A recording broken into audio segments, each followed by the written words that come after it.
So we have a whole side of like G.I. Joe, a whole side of like Star Wars, a whole side of DC, a whole side of Marvel. It can literally be whatever we need it to be at the time.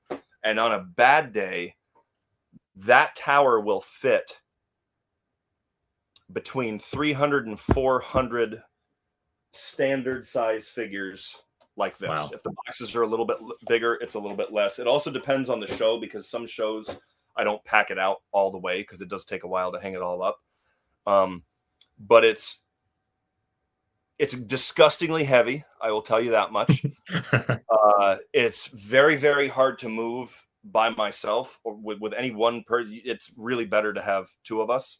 And I sliced myself at Morganton every time I move that thing.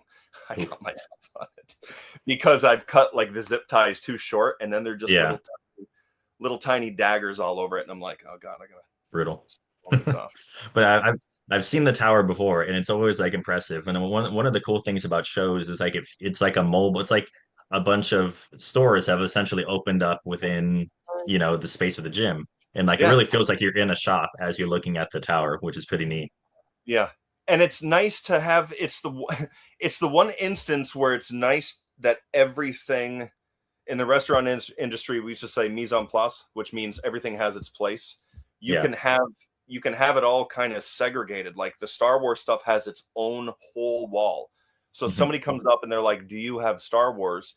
And it's on the other side and they just haven't seen it. I'm like, that whole 7-foot section is all Star Wars. And they just go, oh my God. And they just start filling their arms. I think the only thing for like really, really big conventions that I might start doing, and I've said this mostly as a joke, but I've started to consider it for real, is giving people like baskets.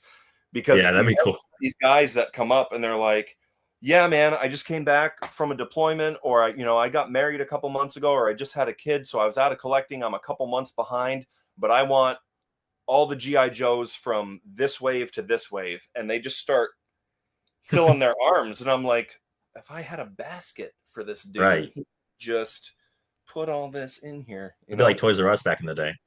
Yeah. You can buy Toys R Us baskets, but it's always like really scummy people selling them online for absolutely incredibly ridiculous amounts of money. But otherwise, I think that would be cool.